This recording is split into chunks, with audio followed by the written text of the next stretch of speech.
Ako po si Julie, 25 years old at nagtatrabaho bilang photographer para sa isang production company dito sa Makati. Panganay ako sa 3 magkakapatid at ulila na kami sa ama. Si mama na lang ang naiwan sa amin. Maraming nagsasabi na kamukha ko si Camille Prats noong dalaga pa ito. Pareho kaming cute at masayahin ang aming mukha. Ang totoo niyan ay masayahin talaga ako. Ang sabi nga ng mga kaibigan ko, ang tingin ko daw sa buhay ay half full palagi ang baso at hindi half empty. Kaya palagi ako nakangiti. Kahit nahihirapan na ako ay ngingiti pa rin ako. Ayokong pinapakita sa iba na umiiyak ako. At saka hindi rin naman ako madaling umiyak. Pero kapag umiiyak ako, buhos po talaga. Alam mo Papa Dudut, matindi rin ako kung magkagusto sa boys. Lalo na noong high school ako. Hindi ako nahihiyang magbigay ng love letter o kaya kapag may libreng oras ako ay sinusundan ko yung taong gusto ko. Iniisip ko kasi, masaya ako kapag nakikita ko ang taong gusto ko o yung crush ko. Nagkakaroon ako ng inspirasyon makita ko lamang siya. Natutuwa ako kapag napapangiti ko siya. Sa akin ay okay na yon. Hindi na niya kailangang magkagusto pa sa akin. Pero syempre mas okay kung magkakagusto siya, hindi ba?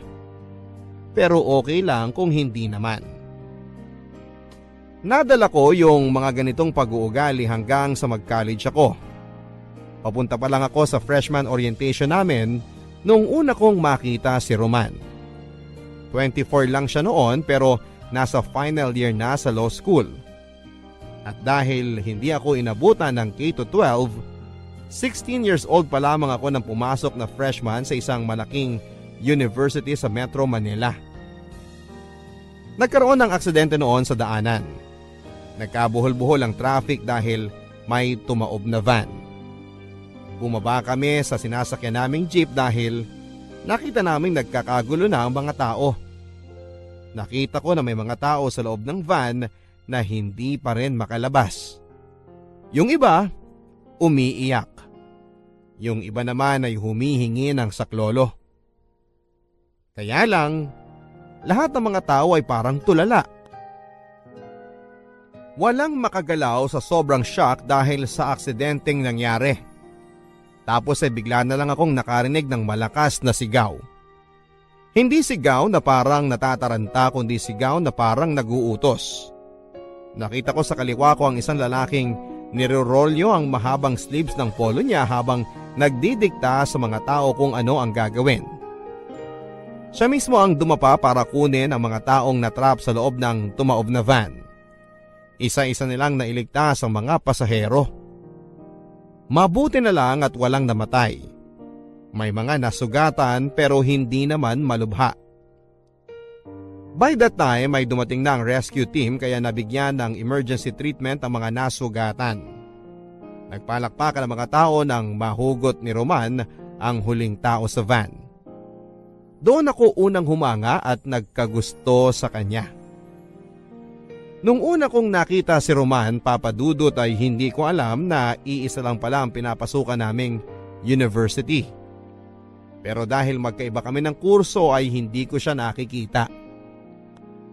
Nagkita na lamang kami nang muli kaming nagkabanggaan sa library. As in literal na banggaan talaga. Medyo clumsy rin kasi ako kaya hindi ko siya napansin. Pero siya yung nagsorry sa akin habang tinutulungan niya akong pulutin yung mga gamit ko. Ako naman ay natulala na lamang. Wala akong nasabi kundi okay lang. Yun lang. Hanggang sa umalis na siya, sayang. Hindi ko man lang natanong kung ano ang pangalan niya. Ang kisig ng mukha niya, Papa Dudut. Sa malayo medyo matatakot ka kasi mukhang domineering. Pero sa malapitan, parang masasabi mo sa kanya lahat ng problema mo kasi alam mong makikinig siya. Pero mabait siguro akong tao, Papa Dudut, kasi may extra blessing akong natanggap mula sa langit. Naiwan ni Roman ang ID niya sa counter na hiniraman niya ng libro. Student assistant yung kaibigan ko kaya nakuha ko kaagad yung pangalan niya. Pati yung kurso, student number at napasigaw na lamang ako ng thank you Lord. Mula noon ay pinuntahan ko na siya sa building nila. Inalam ko yung schedule niya, pati yung mga lugar na madalas nilang tinatambayan ng kapareho niyang mga law students. At dahil may camera ako na may telephoto lens, madalas ko siyang nakukunan mula sa malayo. Naglalakad, nag-aaral, nakikipag-usap sa mga kaibigan. Sa madaling salita ay naging stalker ako ni Roman, Papa Dudut. Hindi naman unusual na may dala akong camera kasi visual communication ang kurso ko. Required kaming mag-submit ng photos ng iba't ibang tema. Nagkataon nga lang nakasama si Roman sa mga pictures. Kapag landscape, nandun siya sa tabi ng puno. Nag-aaral. Kapag cityscape ang tema, naglalakad siya habang isang luma at mataas na building ang nasa likuran niya. Kapag portraiture, puro mukha niya. Wala akong magagawa. Inspired ako kapag siya ang kinukunan ko, Papa Dudut. Yun nga lang, hindi ko alam na napapansin na pala niyang sinusundan ko siya. Ang ganda ng kuha niya rito, di ba? Ang soft ng tapo ng ilaw sa harap tapos may highlight sa buhok. Ikaw talaga, basta inspired ka, ang gaganda ng kuha mo. Lalo na kung kasama si attorney sa picture. Uy, mabuti hindi kanya nahuhuli na kinukunan mo siya. Hindi ko alam kung alam niya. Parang deadman naman siya pag nakikita niya ako. Pero one time, hindi ko alam kung mainit yung ulo niya. Nung kukunan ko na siya habang nakaupo sa bench sa labas ng building nila, napatingin siya sa akin. Ang sama ng tingin. Kaya bigla akong inimos yung camera ko. Kunwari kukunan ko ng picture yung puno sa harap ko. Nakakatawa ka talaga. Kung ako yun, baka tumakbo na ako bago mapahiya. Hindi naman siguro ako hihiyain ni attorney. Mukha naman ako mabait. Tsaka may legitimate excuse naman ako para kumuha ng pictures. Yun nga lang, may iba rin akong intensyon. Oy, huwag mo sabihin ikaw ang manliligaw, ha? Oy, hindi ah. Pero pwede rin. Kaya lang, baka pagkaharap ko na siya, matulala na naman ako. Tapos wala akong masabi. Kagaya nung nagkabanggaan kami sa library. Uy, ang tagal na nun, ah. Patapos na yung SEM, nahihiya ka pa rin. Hindi ko nga alam eh. Kahit sa malayo, kumakabog yung dibdib ko sa sobrang kabe. Di lalo na ako sa malapitan. Baka atakihin na lang ako sa puso. Malamang. Excuse me, ikaw si Julie? Ha? Ikaw si Julie? Oo, ako nga attorney. Ano? Ako si Julie.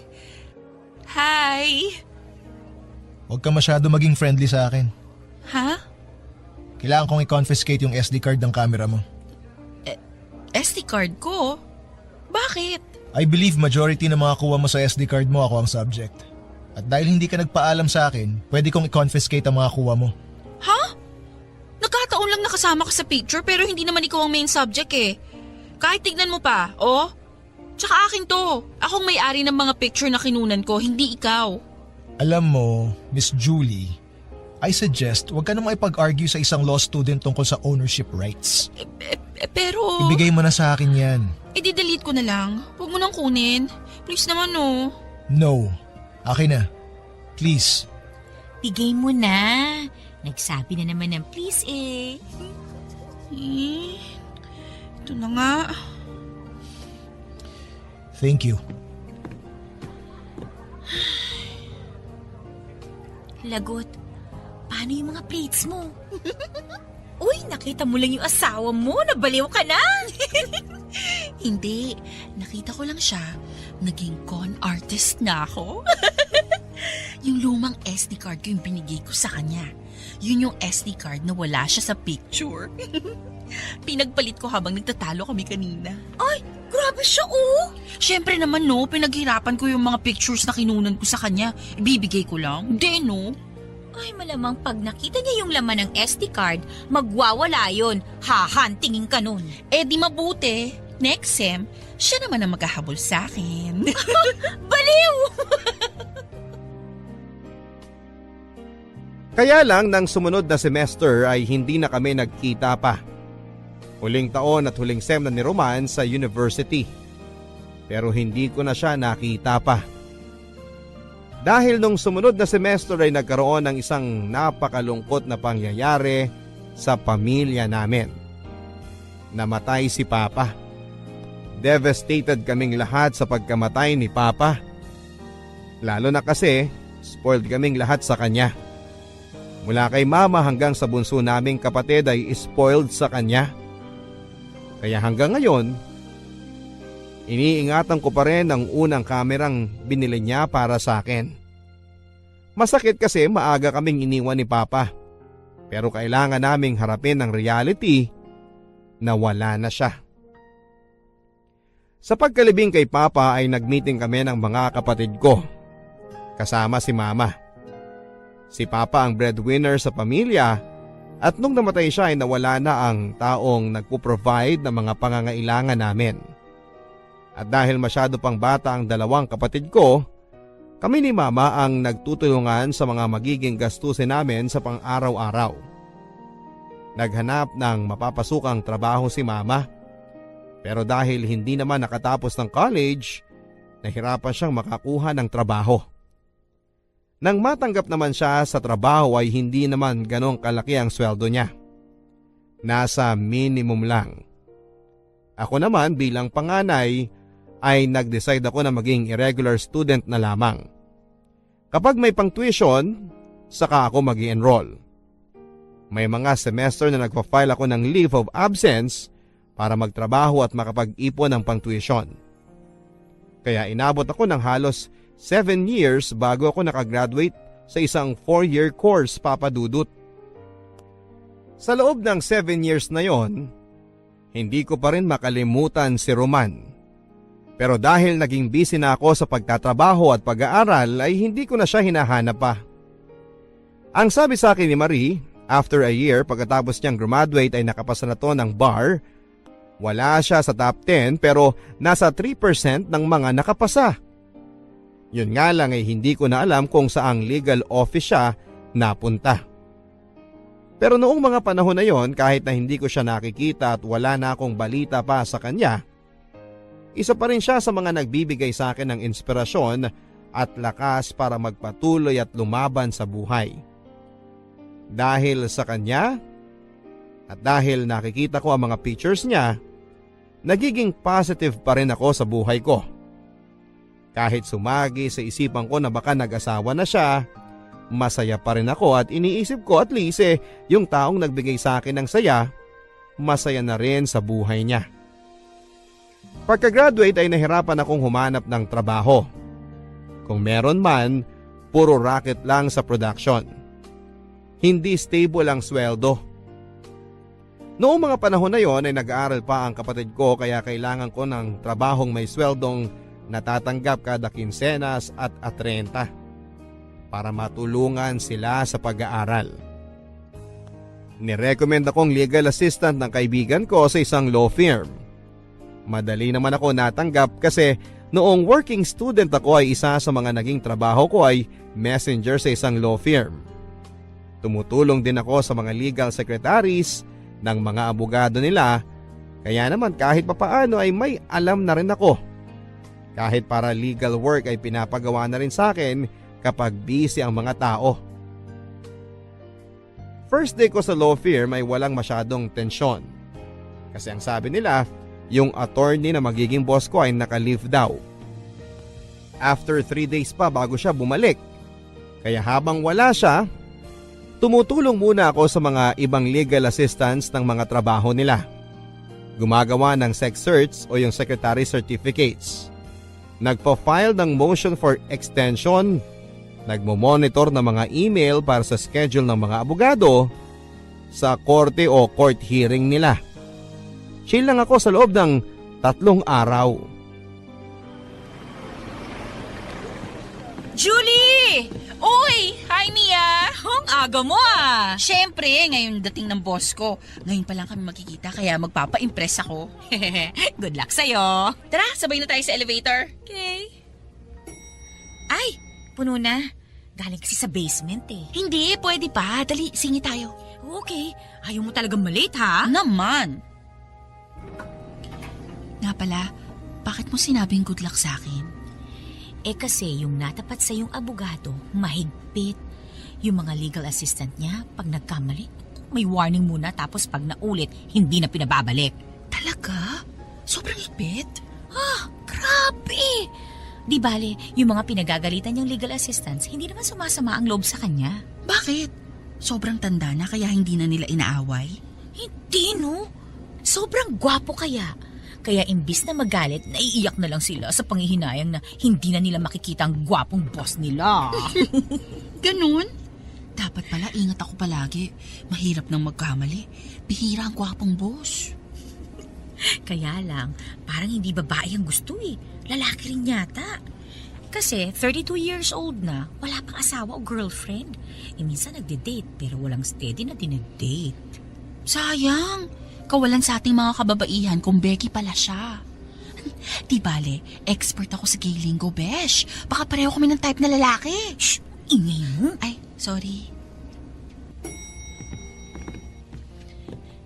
Ay, salamat. Lumuwag din. Julie, Bakit? nandito yung boss mo. Nasaan? Nasa likod mo. Hi, Sir Armel. Hi, Sir. Roman! Julie, right? Yes, sir. Don't worry. Nagbibigay ako ng 3 warning bago ko pinagre-resign ng assistant ko. Attorney? At hindi ako member ng third sex. Ako rin po! Oh my gulay, Papa Dudut. Yung last 30 seconds bago kami dumating sa floor namin ang pinakamahabang 30 seconds ng buhay ko. Pagkalabas ng elevator ay hindi ko alam kung saan ako susuot dahil sa sobrang hiya. Pero naging professional si Attorney Roman sa akin. Pinapunta niya ako kagad sa office niya para i-orient ng mga inaasahan niyang gagawin ko bilang legal secretary niya. Pagkatapos ng initial shock ay kumambyo na ako kaagad sa work mode ko. Una, kasi ayoko magkamali dahil kailangan ko ng stable na trabaho. At ikalawa kasi si attorney may love pala ang boss ko. Bawal magkamali. Kaya lang medyo nalungkot din ako kasi parang hindi na niya ako naaalala. Sa bagay, 7 years ago na rin yon at nagbago na rin ang itsura ko. Nagmature na. At isang beses lang kami nagkausap. Okay lang sa akin. May bonus inspiration na uli ako. Thank you, Lord. Sa loob ng mga sumunod na araw, papadudot kung merong gagawing evaluation sa aming mga legal assistants, siguradong excellent ang makukuha kong grade. Paano ba naman kasi ako palagi ang nauuna sa office namin at halos kasabay ko na yung maintenance ng building na pumapasok sa umaga. Bago dumating si attorney ay handa na yung mga papeles na kakailanganin niya for the day. Handa na rin ang coffee niya. Black na may 3 sachet ng brown sugar na kasama. May kasama pang konting kakanin na binili ko sa may amin. Kaya naman talagang masarap na pang merienda yon o kaya naman pang almusal. Nung una kong dinalhan si attorney noon ay tumaas ng konti ang kilay niya. Parang sinasabing, "Ano to? Bribe?"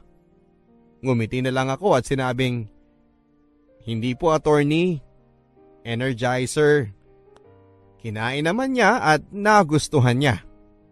Kaya tuwing umaga ay nagdadala ako ng kakanin para sa kanya. Akala tuloy ng mga nagtitinda noon sa amin meron akong boyfriend na mahilig sa kakanin. Ang sabi ko na lang malapit na, sabay tawa. Masipag ako magtrabaho at mabilis akong matuto. Sa katunayan ay madali kong natutunan ang hierarchy ng mga abogado sa opisina namin. Associate ang tawag sa mga bagong pasok ng abogado. Senior associate naman ang tawag sa mas matagal na ng konti sa kanila. Tapos junior partner at ang pinakamataas ay senior partner. Si attorney ay senior associate pa lang pero ang chismis sa opisina, Before the year ends ay gagawin siyang junior partner. Magaling siya eh. Hindi ko pa siya nakikita in court pero ang sabi nila kapag alam nilang si Atty. Roman ang abogado, medyo natatakot ang kalaban. Nalaman ko din na kahit saan pala ay merong discrimination. Kahit sa isang law firm ay siguradong hindi sadya o glaring pero meron. Minsan kahit na hindi namin trabaho ay pinapagawa sa amin. May mga nagpapabili ng pagkain, nagpapabitbit ng mga bag nila sa sasakyan, papupuntahin ka sa bahay nila para pick upin ang ilang mga documents, tapos ay makikidaan pa sa pinalonde nilang suit total on the way naman daw. In other words, hindi lang kami legal assistants, kundi personal na secretary din nila. Ako, okay lang sa akin kahit pagpalinisin ako ni Atty. Roman ng kondo niya. Si Atty. My Love naman yun eh. Para sa kanya ay gagawin ko. Kaya lang naaawa ko sa ibang legal assistant. Lalo na kay Mia na napunta sa kanya yung isang babaeng lawyer na medyo matapobre. Yung kapag tinitingnan ka, alam kong peke o branded ang suot mong damit at alam kong may K o wala ang suot mong jewelry. Sa tuwing pinapagalitan ni Atty. Casey si Mia, parang akala mo may nakuha siyang alipin. Pero bumabawi naman ito. Kapag alam niyang napaiyak niya si Mia, kinabukasan ay nagdadala to ng lunch para kay Mia. Ang sarap ng lunch mo ha. Alam mo na kung bakit. Ba't hindi ka kasi magpalipat ng lawyer? Hindi pwede. Dahil kay Atty. Casey kaya ako napasok dito. Isa pa, bumabawi naman siya pag alam niyang pinagalitan niya ako. Tapos uutusan ka niya uli ng mga personal errand niya. Okay lang yun. Sanay na ako. Pag nag-a-abroad naman siya, may pasalubong ako, no? Yung pagkain na binibigay sa eroplano? Halata ba? Oo. Bakit ikaw? Kahit hindi mo na trabaho, ginagawa mo pa rin para kay Atty. Roman. At least si Atty. Roman, hindi niya ako inuutusan. Ako na yung nagkukusang gawin yung ilang personal errands niya. Minsan nga kahit ayaw niya, ginagawa ko pa rin. Papagalitan niya ako, pero alam ko, grateful siya sa ginawa ko kasi nakakatulong ako para mabawasan yung maliliit na bagay na medyo toxic para sa kanyang gawin. May gusto ka kay Atty. Roman, ano? Shhh! Huwag mong ilakas! At least ako may motivation para gawin yung ginagawa ko. Tsaka magaling si Atty. Roman. Hoy, magaling din naman si Atty. Casey ah. Marami na nga ako natutunan sa kanya. Magaling ba yung puro motion for extension ng pinapagawa sa'yo? Pa-extend ng mga kaso? Tsaka anong natututunan mo? Umiyak ng tahimik? Julie? Attorney! Nakabalik na kayo galing sa korte sa Bulacan? Obviously. At mukhang hindi mo narinig kasi may iba kayong pinagkakaabalahan. Sorry, sir. Julie, balik na ako sa table ko, ha? Okay. Napa-photocopy mo na ba yung pleadings na pinapafile ko sa korte kahapon? Opo, attorney. Nasa table nyo na po. Good. Julie? Attorney? Na-appreciate ko yung mga ginagawa mo para sa akin pero sana, kung anong advice mo sa kaibigan mo, sundin mo rin. Hindi kayo alalay. Huwag niyong ibaba ang sarili niyo dahil ang nagkataong mas mataas ang ranggo namin sa inyo dito sa office. Sir, narinig niyong usapan namin? Ibig sabihin... Narinig kong pinag-uusapan niyo si Atty. Casey. Okay. Pareho kaming senior associate ni Atty. Casey. Kaya sana, huwag niyo siyang pagchichismisan. Sorry, attorney. Huwag mong gawing forever ang pagiging legal assistant. May iba ka pang skills na pwede mong pagkakitaan. Ano pong ibig niyong sabihin? Nagkibit balikat na lamang si Atty. Roman sabay pasok na sa office niya. Anong ibang skills ang sinasabi niya, Papa Dudut? Office skills? Alam kaya niyang nagsa-sideline ako kapag weekend para madagdagan ang kita ko? Bigla tuloy akong nahiya. Pero tuloy pa rin ako sa ginagawa kong pagtulong kay Atty. Roman. Wala namang masama. Isa pa ay masaya akong nakakatulong sa kanya. Papa Dudut, nakalimutan kong sabihin na kaya din pala ako medyo asar kay Atty. Casey kasi bukod sa pagiging arogante, ay may gusto rin siya kay Atty. Roman. Technically, karibal ko si Atty. Casey kay Atty. Roman. Hindi lang yun chismis, Papa Dudut. Nakikita namin kapag magkasama sila. Gusto niyang laging nakahawak sa braso ni Atty. Roman Si attorney deadma. Kapag nakikita ko nga sila parang gusto kong pumagitna na sa kanila at paghiwalayin silang dalawa. Kaya lang, legal assistant lang ako. Wala akong karapatan. Julie, pasok ka rito sandali please. Hi, Julie. Hi, Attorney Casey. Ano yan, Attorney Roman? Kailangan ni Attorney Casey nung manifestations na pinagawa ko sa iyo kanina. Tapos na ba? Opo, tapos na. Wow, Roman. Very efficient talaga ng sekretary mo. Palit na lang tayo. Sanay na sa'yo si Mia. Sanay na sa akin si Julie. Huwag mo nang guluhin ang sistema. Ang selfish mo naman. Ano, Julie, payag ka? Po? Mabait naman ako eh. Tsaka pag nasa akin ka, papalitan natin ang style mo ng pananamit. Gagawin kitang mas feminine, hindi yung puro maong at polo shirt ka na lang. Mas efficient para sa akin yung maong at polo shirt. Roman naman, babae si Julie, wag mong gawing one of the boys. Alam kong babae siya. Opo, babae ako. Sabagay, kaya siguro yung messenger sa 7th floor may crush sa'yo. Alam mo ba yun, Roman? Hindi ako interesado. Alam mo, Julie, bagay kayo ng messenger. Ano ang pangalan nun? Si Ernie po. Kaibigan ko lang yun. Mas kaibiganin mo pa, Julie. Pareho kayong masipag, pareho kayong rank and file. I'm sure magiging compatible kayo sa isa't isa. Parang kami ni Roman. Bagay kami, hindi ba? Stop it, Casey. Hindi ka nakakatawa. Hindi naman ako nagpapatawa eh. Dapat kasi kung kanino ka lang bagay, doon ka lalapit. Hindi mo pwedeng abutin yung mga bagay na hindi mo kayang abutin. Hindi ba, Julie? Pwede naman pong tumungtong sa hagdan pag hindi na maabot. Ano? Nangiinis ka ba? Ay, hindi po, Attorney Casey. Pinatatawa ko lang kayo kasi masyado kayong seryoso ni Attorney Roman. Talaga? Katulad nung pinatawa mo ako nung maling SD card ang binigay mo sa akin dati? Maling SD card? Sige ba, kukunin ko lang yung pinapagawa nyo? Anong SD card? Private joke. Naaalala niya, Papa Dudut. Naaalala pa rin niya ako. Naaalala pa rin ako ni attorney. Halo-halong emosyon ang naramdaman ko pagkatapos ko sa office ni Attorney Roman. Masaya kasi ang ibig sabihin, hindi niya ako nakalimutan. Takot kasi ibig sabihin nun, baka gantihan niya ako sa maling SD card na ibinigay ko noon sa kanya. Hiya, kasi ibig sabihin alam niyang may gusto ko sa kanya at ako ang dati niyang stalker. Baka isipin niya na sinusundan ko siya.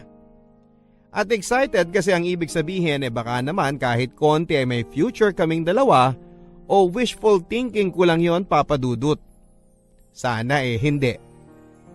Mula noon ay naging medyo awkward na ako kay Attorney Roman. Pero siya naman yung medyo parang natatawa sa sitwasyon namin. Minsan parang sinasadya niyang pansinin yung mga bagay na ginagawa ko sa kanya dati. Halimbawa, bakit hindi ko na raw siya binibigyan ng kakanin kasama ng kape niya? Sabi ko namatay na yung kapitbahay namin gumagawa ng kakanin, kaya hindi na ako nakakapagdala. Gusto kong humingi ng sorry kay Mang Ising, Papa Dudut. Kasi pinatay ko na siya sa office namin kahit buhay pa siya. Ayokong umasa.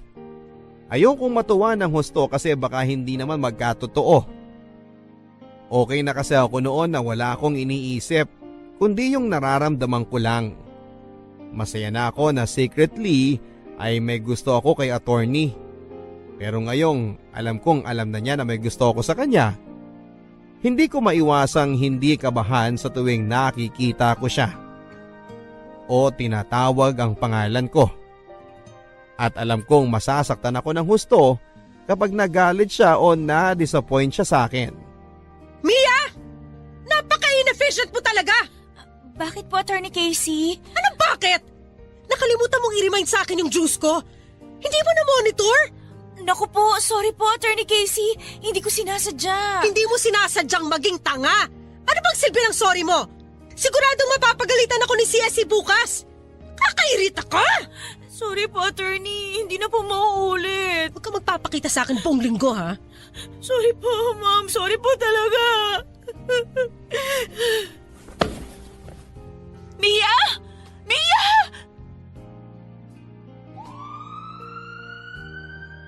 Oh, tapos ng palabas.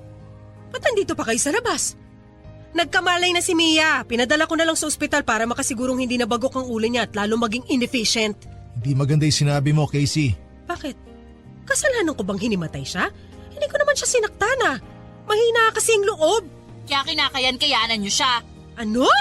Julie! Matagal na nagtitiis sa inyo si Mia, Attorney Casey. Hindi niya kayo sinasagot dahil may utang na loob siya sa inyo. Pero wala kayong karapatang insultuhin ang pagkatao niya. Sekretary niyo siya, hindi niyo siya alalay o alipin. Abogado pa naman kayo, hindi kayo marunong kumilala ng karapatang pantao ng bawat nilalang? Roman, patigilin mo sekretary mo kundi irereklamo ko siya sa senior partner natin para mapaalis na yan. You don't have to do that. Bago mo siya maisumbong, paalisin ko na siya rito. Attorney. I'm sorry, Julie. Tama ka, pero hindi tama ang ginawa mo. Hindi ko mapapalampas yon sa isang subordinate. Okay lang, Attorney. Huwag na kayong mag-abala na sisandehin ako. Magre-resign na lang po ako. Kahit masakit, Papa Dudut, ay nag-resign ako. Pero hindi masama ang loob ko. Ang tanga ko pagdating sa pag-ibig, no, Papa Dudut. Hindi na nga ako kinampihan ng taong mahal ko. Naiintindihan ko pa kung bakit niya ginawa yon. Ayokong maging minus point sa kanya ang pagkakaroon ng sekretary na walang manners at paalaaway. Ayokong dahil doon kaya hindi siya gagawing junior partner kasi kapag nangyari yon, ako ang unang malulungkot. At saka ang sabi naman niya, meron akong ibang skills na pwede kong magamit kung sakali. Kaya hindi ako natatakot na mag-resign. Nangihinayang lang ako kasi malaking tulong sa pamilya namin yung 15 at 30 na siguradong sweldo ko. Pero kilala ko yung pamilya ko. Alam ko na maiintindihan nila kung sakaling tipid muna kami hanggat hindi ako nakakahanap ng kapalit na trabaho. Nagbigay ako ng 2 weeks notice sa opisina para makahanap sila ng ipapalit sa akin at ma-endorse ko ng maayos sa papalit sa akin ng trabahong iiwanan ko sa kanya.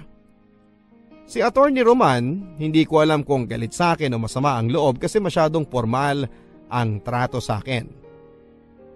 Parang ako ang sinisisi niya na nag-resign ako. Pagdating nung huling araw ko sa opisina, nagpaalam ako kay Attorney. Attorney Roman, Yes? magpapaalam na po ako sa inyo. Maraming salamat po sa lahat. Sa lahat ng ano? Sa kabutihan nyo, sa mga itinuro nyo sa akin, at sa mga advice nyo sa akin. Yun lang? Opo. Sigurado ka? Okay, magiging honest na ako. Salamat kasi ikaw ang naging inspirasyon ko habang nagtatrabaho ako dito. Dahil sa'yo, naging masaya ako. At sorry kasi na-disappoint ka sa akin dahil sa ginawa ko kay Attorney Casey. At sorry, hindi na kita pinupo. Hindi mo ba ihihingi ng sorry yung ginawa mong panluloko sa akin 7 years ago? 7 years ago? Ibig sabihin yung... SD card. Grabe naman tong magtanim ng galit, ang lalim ng ugat. Sorry dun sa SD card. May malilipatan ka na bang trabaho? Maghahanap pa ako. Okay lang? Huwag ka mag-worry, makakahanap din ako ng ibang trabaho. Naalala mo si Gilier, yung classmate ko sa law school? Yung kasama ko nung binigyan mo ako ng maling SD card. Gilier palang pangalan niya. May-ari siya ng isang production house. Naghahanap siya ng in-house photographer. Stable na trabaho. Gusto mo subukan? I-recommend mo ko? Gusto mo ba? Oo naman. Wow, salamat attorney. Oh, batong iiyak ka? Kasi hindi na kita makikita. Sorry attorney. Siguro by now, alam mo nang mula noon hanggang ngayon, may gusto ako sa inyo. Pero huwag kayong mag-alala. Hindi ko naman ihihingi na ibalik nyo sa akin ang pagmamahal na binibigay ko. Okay na akong nasabi ko to sa inyo. At least pag alis ko dito, wala akong regrets. Salamat sa masayang 7 years, attorney. Maraming salamat din. Pinuntahan ko yung production house na sinasabi sa akin ni Roman, Papa Dudut. Nagulat ako kasi hindi siya cheap na production house. Marami silang ads na ginagawa at hindi basta-basta ang mga kliyente nila. Nakilala ko kaagad si Gelier, yung kaklase ni Roman. Ibinigay ko yung resume ko at in-interview niya ako. Nakapasa ako bilang in-house photographer nila. Pati ako ay nalula sa bilis ng mga pangyayari. Pero hindi ako nagrereklamo kasi ito yung ideal situation para sa akin. Ginagawa ko ang trabahong gusto ko na may stable na sweldo. After a few months at hindi sa pagmamayabang, siguro dahil sa husay kong kumuha ng pictures, ako ang madalas na nire-request ng mga kliyente sa mga event and photoshoots nila. Si attorney, naaalala ko pa rin. Kapag may lull sa shot o kaya naman ay kapag wala akong ginagawa, siya ang naiisip ko kaagad. Kumusta na kaya siya? Okay kaya yung sekretary niya na pumalit sa akin? Sana hindi siya binibigyan ng sakit ng ulo. Tapos ay bigla akong hihinto sa pag-iisip. Marirealize ko na malala na to. Kailangan ko nang kalimutan si attorney. Kasi hindi ba kung may gusto siya sa akin, sana ibinibisita niya ako dito sa bago kong trabaho. Alam naman niya kung saan ako lumipat at kaibigan naman niya si Gelier. Pero wala. Ang sabi ko tuloy sa sarili ko ay tama na, Julie. 7 taon ng buhay mo ay naubos na sa kanya. Move on ka na. Pero paano ako makaka-move on kung pati si Sir Gelier kapag nakikita ko ay si Attorney Roman ang laging kinukwento. Oh, Julie, overtime ka? Yes sir, sandali na lang to. Kinokorek ko lang yung kulay ng model. Gusto ko yan. Medyo underexposed ang dating. Parang may mystery. Yun naman po kasi ang overall concept ng kliyente. Good. Parang ganyan yung isang picture na pinakita sa akin ni Roman na kinunan mo. Sir? Anong picture? Wala naman akong binigay na picture na kinunan ko at binigay ko kay Attorney Roman Ay, sorry. Hindi mo ba alam? Pinaprint niya yung mga picture na kinunan mo noong 7 years ago sa binigay mong SD card sa kanya. At mula doon, nagustuhan ko yung mga kuha mo kaya formalities na lang yung interview ko sa'yo. Kasi para sa akin, hired ka na. Teka, paano? Nagulat ka, no? Freshman ka pa lang, nabanggit ka na sa akin ni Roman. Na-intriga raw siya sa isang babae na nakipag-away sa isang pasahero sa UV Express na ayaw umusog para mapaupo ng maayos ang isang matandang lalaki. Hindi ko maalala yung... Nakaupo kami ni Roman sa harap. Nasa likod ka naman nakaupo. Sinita mo yung babae kasi tinataraya yung matandang lalaki. Pinausog mo kasi nahihirapan yung matanda. Kaso, ayaw umusog ng babae. Sabi niya, pababain na lang daw yung matanda at babayaran niya yung upuan. Nung narinig mo yun, inaway mo yung babae. Hindi ko na maalala yung sinabi mo. Pero tawa kami ng tawa ni Roman pagbaba namin. Kung ano-ano kasing batas ang sinabi mo doon sa babae, mali-mali naman yung mga sinabi mong batas. Naalala ko na! Ibig sabihin, mas una pa akong nakilala ni Attorney? Hindi ko alam ang timeline ng love story nyo. Pero alam niya, every time nandiyan ka at kinukunan mo siya ng picture. Minsan okay sa kanya pero pag alam niyang may klase ka, naiinis siya. Kasi alam niya nag-cut class ka dahil sa kanya. Sabi pa niya, ikaw raw ang stalker angel niya. May sense of justice para sa ibang tao pero para sa sarili, wala. Para namang telenovela to, sir. Ang hirap paniwalaan. Ewan ko sa inyong dalawa. Natatawa nga ako nung kinuwento niya na ikaw ang legal assistant niya. Alam mo bang hindi niya alam kung anong gagawin niyang trato sa'yo? Teka. Sir, ibig mong sabihin, may gusto rin siya sa akin? Hindi mo ba siya tinanong? Hindi. Malay ko, hindi naman siya nagsasabi. Masyado madrama ang kwento niyo. Mabuti pa siya na lang kausapin mo. Baka mamaya ako pa masisi niya. O sige, tapusin mo na yan tapos umuwi ka na. Papadudot ako yung stalker, hindi ba?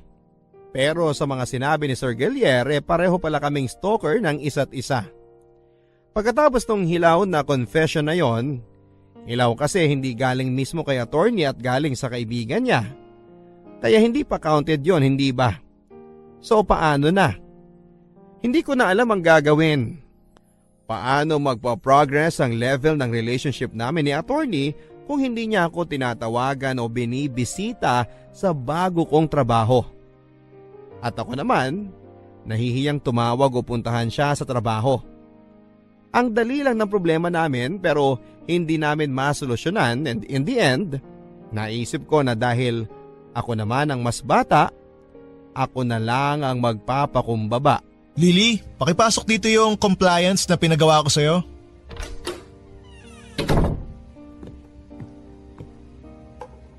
Ano to? Humingi ba ako ng coffee at pagkain na… Julie! Long time no see. Kung hindi pa talaga ako pupunta dito, hindi mo ako pupuntahan sa trabaho ko? Bakit naman kita pupuntahan sa trabaho mo? Di mo ako kukumustahin? Sinasabi naman ni Gilier sa akin kung anong ginagawa mo sa opisina niyo, kaya alam ko kung okay ka o hindi. Alam mo, nakakaloka ka. Ako? Bakit? Gusto pa talaga babae yung manliligaw sa'yo? Liligawan mo ako? Depende. Depende sa ano. Kung magpapaligaw ka. Baliw ka talaga.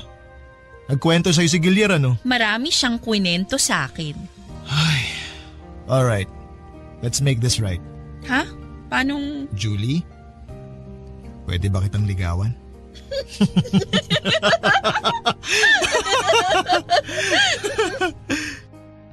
After 8 years ay naging kami ni Attorney Roman Papadudut. Ang haba at ang corny ng love story namin. Puro hit and miss pero sa bandang huli, na-hit din. Apparently, hinanap din niya ako pagka-graduate niya. Pero dahil naging abala na sa bar at sa trabaho ay hindi na niya ako pinursu. At noong nakita niya akong muli, nagulat daw siya. Gusto na raw niyang itanong kung bakit ako nandun sa law office o kung saan daw ako nagpupunta, pero pinigilan niya ang sarili niya dahil siya ang boss ko. Sa ngayon ay magto 2 years na kami ni attorney. Hindi na namin kailangang i-stalk ang bawat isa para ipakita ang pagmamahal namin. Sana na-inspire ang mga tagapakinig ninyo sa kwento namin ni Roman Papadudut. Alam kong hindi lahat ng kwento ng pag-ibig nyo sa Barangay LS nagtatapos ng happy ending at may forever. Pero sana, sa pamamagitan ng kwento namin ay ma-inspire silang muli at maniwala na posible pa rin ang happy ending sa kwento ng pag-ibig nila. Isang magandang araw sa lahat ng mga kapuso at kabarangay na nakikinig ngayon sa inyong programa. Ako nga pala si Dexter. 36 years old at nagtatrabaho sa isang advertising company dito sa Mandaluyong. Sa totoo lang, ngayon pa lamang ay medyo naluluhan na ako habang sinusulat ko ito. At sana ay mai-share ko ng maayos ang kwento namin ni Aubrey. Papadudot, bago pa lamang ako noon sa kumpanya bilang isang production artist nang makilala ko si Aubrey. Siya ang aming creative director. Sa unang beses pa lamang na pagkikita namin sa opisina niya para ipaalam sa akin ang mga dapat at hindi ko dapat gawin sa oras ng trabaho, ay aminado akong attracted na ako sa kanya. Maganda kasi talaga siya, Papadudut. Matangos ang ilong, makinis ang mukha at singkitin ang kanyang mga mata. Idagdag pa na maganda ang kutis niya at balingkinita ng kanyang katawan. At para mas lalo ninyong ma-imagine kung gaano siya kaganda, ay malaki ang pagkakahawig niya kay Miss Sanya Lopez. Kaya walang lalaki ang hindi hahanga sa unang beses na makita siya. Pero sa kabila ng napakagandang mukha ni Aubrey, ay ang pagiging mataray at suplada niya, Papadudut. Medyo perfectionist siya pagdating sa kanyang trabaho. At sa konting pagkakamali mo lamang ay ipaparamdam niya sa iyo na parang ikaw ang pinakabobong empleyado niya sa opisina. Minsan ko na kasing naranasan na masigawan niya nang nagkamali ako sa trabaho. At paglabas ko nga ng opisina niya, naabutan ko pa ang mga kasamahan ko sa trabaho na nagkakatuwaan at nagpupustahan kung hanggang kailan daw kaya ako tatagal bilang production artist ni Aubrey. Marami na raw kasi ang nag-resign dahil sa ugali niya. At akala ko rin na hindi ako tatagal sa trabaho ko. Pero hindi ko napansin na halos 1 taon na pala ako dito sa kumpanya. Papadudot, sa mga kaopisina ko rin nalaman na si Aubrey ang tipo ng babae na walang alam puntahan kung hindi bahay at trabaho lang.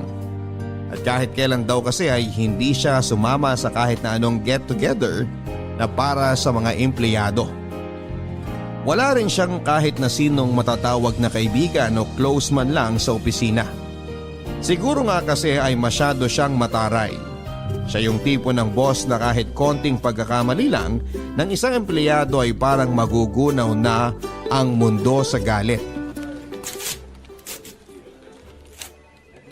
Huy Lily, thank you dito sa regalo ah. Kailangan ko talaga nito kasi wala na akong lalagyan ng mga sapatos sa bahay. You're welcome. O ikaw naman Dexter, sino nabunot mo sa exchange gift natin? Ikaw na lang ang hindi pa nagbibigay ng regalo ah. Ay, wala siya dito eh. Paanong wala? Halos lahat naman tayong creative team. Nandito na sa pantry. Nauna na nga lang kumain yung iba. Except for Dragonessa Queen! Oo nga no. Sanay na kasi akong hindi siya nakikita every mini Christmas party natin at exchange gift. Counted nga pala siya. Oo, counted siya. Ako pa nga ang nabunot niya eh. Nakita ko na lang kanina na may regalo sa table ko. Kaya palang aga niyang pumasok kanina. Ayaw niya siguro may makakita sa kanya na naglalagay ng regalo sa table mo. Siguro nga. Kasi ako yung pinakauna sa atin pumasok pero pagdating ko kanina, nasa table na siya ng office niya. So paano ba yan Dexter? Mukhang kakailanganin mo talagang pumasok sa isang nag-aapoy na kuweba para maibigay ang regalo mo sa kanya. Ay, dali mo na rin tong pagkain niya. Pinagtabi na namin siya kasi alam namin na hindi siya pupunta dito sa pantry para makipag-celebrate. Bakit naman? Dahil ba sa religion niya? Hindi no? Alam mo yan si Dragonessa? Sa ilang taon namin nagpapasko dito sa opisina, kahit kailan, hindi pa nakipag-celebrate sa amin. Paano makikiselebrate? Subsub nga sa trabaho. Lunch break nga niya, hindi siya lumalabas ng opisina niya. Kasi nga, mas gusto niya mag-amoy kuweba siya kaysa makibonding sa atin. Nako, good luck sa'yo Dexter kung paano mo ibibigay yung regalo mo sa kanya. Sama pa naman ang ugali nun. Kaya baka tarayan ka lang niya kapag inabot mo na yan. Ikaw talaga, Nolan. Kung ano-ano na naman ang sinasabi mo tungkol kay Miss Aubrey. Mabait naman yung tao. Strikto nga lang pagdating sa trabaho. At iba ang istrikto sa masama ang ugali. Pero na rin yun. Niwala nga siyang pakialam sa mga kasama niya sa trabaho eh. Sinabi mo pa. Naalala ko tuloy nung nagkasakit ang anak ko, tapos 1 linggo akong absent. Hindi nga niya ako binigyan ng suspension dahil sa absent ko. Pero hindi niya rin in-approve ang mga emergency leave request ko. Ilang araw tuloy akong walang sinweldo nang dahil sa kanya. Pero diba in-explain naman ni Miss Aubrey kung bakit hindi na-approve ang mga leave request mo? Dahil wala kang nasubmit na medical documents that time. Required kaya yun para sa mga nagli-leave. Kahit na, no? Yung ibang manager nga ina-approve yun. Siya lang talagang hindi pumapayag. Sa tingin ko, sumusunod lang naman si Miss Aubrey sa policy ng opisina natin. Perfectionist nga kasi sa trabaho si Miss Aubrey. Kaya ayaw niya nang may nagkakamali. Mas lalong ayaw niya sa mga empleyado na hindi sumusunod sa policy niya at ng opisina na to. Saka pwede ba, iwasan na natin ang pagsasalita ng negative sa kanya. Hindi pa naman natin siya kilala talaga para husgahan natin yung buong pagkatao niya.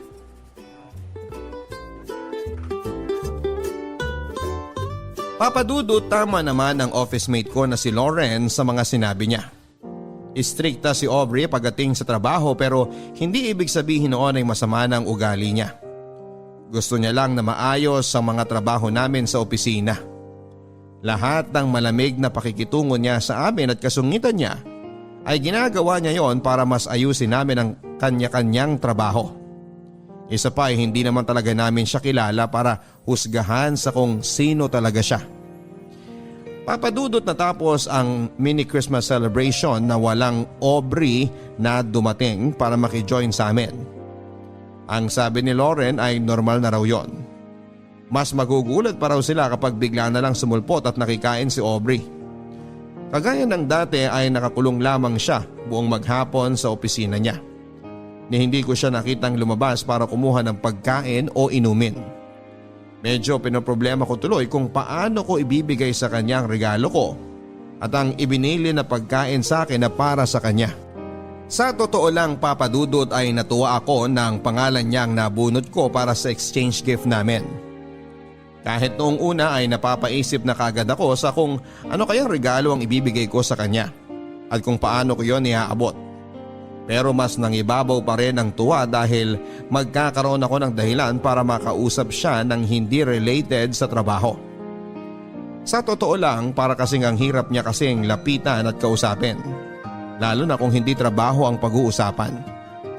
Kaya naman magkahalong kaba at excitement ang naramdaman ko habang inaabangan ko siyang lumabas ng opisina niya. Kaya lang nang ma-imagine ko na baka tama si Nolan at tarayan niya lang ako kapag binigay ko sa kanyang regalo, ay nag-decide akong ilagay na lang yon ng palihim sa opisina niya. Papadudot, pahapunan nang sa wakas ay magbukas ang pinto ng opisina ni Aubrey at lumabas siya para siguro kumuha ng tubig sa pantry. Saglit akong pumasok sa opisina niya at nilagay ang regalo ko para sa kanya, pati na rin ang pagkain. Nang makabalik ako sa table ko ay medyo nakahinga na ako ng maluwag at muling nakapagtrabaho ng maayos.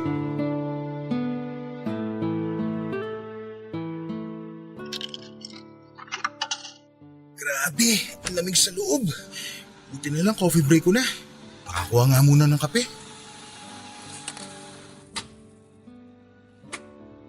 Si Miss Aubrey ba yung nag-iossi mag-isa dun? Siya nga.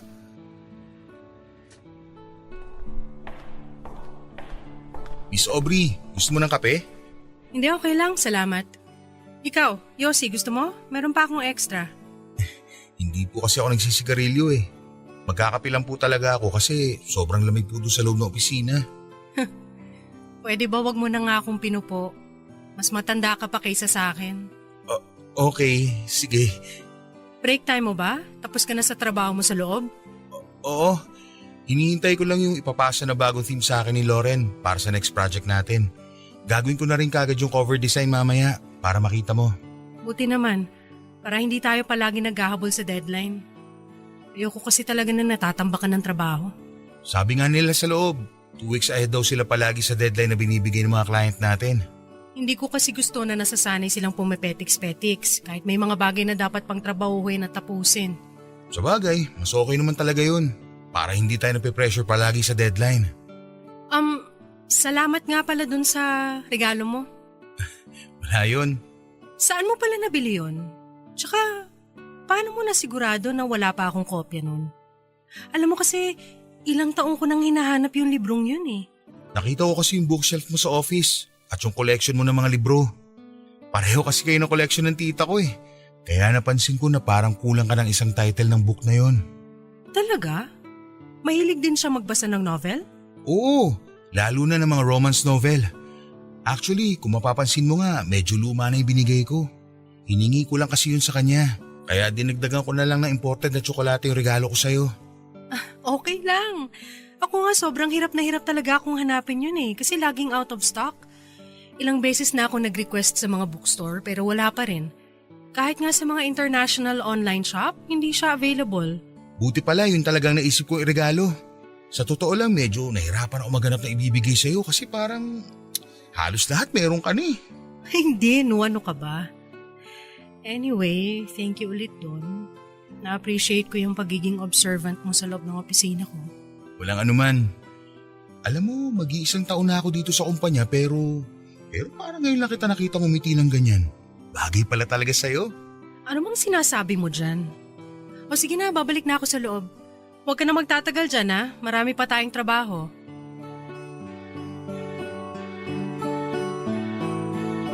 Papadudot, sobrang natuwa talaga ako nang makita kong nagustuhan ni Aubrey ang regalo ko sa kanya. Hindi ko kasi talaga inaasahan yon. Alam ko kasi na may kaya sa buhay si Aubrey, tapos isang lumang libro lang ang ireregalo ko sa kanya. Sinubukan ko rin kasing hanapin yon sa bookstore at online, pero wala na akong makitang kopya. Mabuti na lang talaga at pareho sila ng collection ng tita ko at pumayag si tita na hingin ko ang isang libro niya. Sinamahan ko na lang ng mamahaling tsokolate para naman hindi isipin ni Aubrey na tinipid ko ang regalo ko para sa kanya. Pero alam mo, Papa Dudut, kung ano ang mas hindi ko inaasahang makita ng araw na yon. Yung pagngiti niya habang magkausap kaming dalawa. Sa loob ng halos 1 taon na nagtrabaho ako sa advertising company na yon ay ni isang beses ay hindi ko siya nakitang ngumiti ng ganon. Kaya naging sobrang espesyal sa akin ang saglit naming pag-uusap ni Aubrey. Papadudot, sa pagpasok ng bagong taon ay napansin ko ang unti-unting pagbabago kay Aubrey. Oo, masungit pa rin siya. Mataray at perfectionist pagdating sa kanyang trabaho. Pero paminsan-minsan ay nagagawa na niyang ngumiti na talaga namang bagay na bagay sa mukha niya. Mas lalo siyang gumaganda at hindi nga nagtagal. Naramdaman ko na mas lalo akong nagkakagusto sa kanya. Hanggang sa ma-realize ko na nai-inlove na ako sa creative director ng company namin. Papadudot, dahil medyo nagiging close na ako sa creative director namin, ay Aubrey na lamang ang tawag ko sa kanya kapag kaming dalawa lang ang magkausap. Madalas din ay magkasama na kami sa coffee break. Doon namin pinagkukwentuhan ang mga bagay na hindi related sa trabaho. Kaya naman nalaman ko na high school pa lamang siya ay ulila na siya sa mga magulang. Wala rin siyang mga kapatid o malapit na kamag-anak na nakasama noon. Mag-isa siyang pinag-aaral at binuhay ang sarili niya habang nakikitira sa ninang niya na matandang dalaga. Mabait naman ang ninang niya dahil pinatuloy siya dito sa bahay, Papadudot. Kaya lang noong nasa college na siya ay namatay ito sa sakit sa puso. Kaya kinailangan niyang maghanap ng ibang titirhan. Kumuha siya ng maliit na kwarto. Nagtrabaho bilang service crew sa isang food chain at nag-aral sa gabi. Ganon ang naging routine ng buhay niya hanggang sa nakatapos siya ng college at magkaroon ng maayos na trabaho. At ngayon nga ay may mataas na siyang posisyon sa opisina namin, Papadudot. May sarili na siyang bahay na siya lang mag-isa ang nakatira dahil wala na nga siyang malapit na kamag-anak. Yun din ang dahilan kung bakit sanay talaga siya nang walang kasama sa bahay o kahit sa trabaho. Isa rin daw sa mga dahilan kung bakit hindi siya madalas nang humingiti ay dahil pakiramdam niya nagiging mahina siya kapag nakikita ng ibang tao na parang mabait siya. Kaya pinapangatawanan na lamang niya ang pagiging isang dragonesa sa loob ng opisina.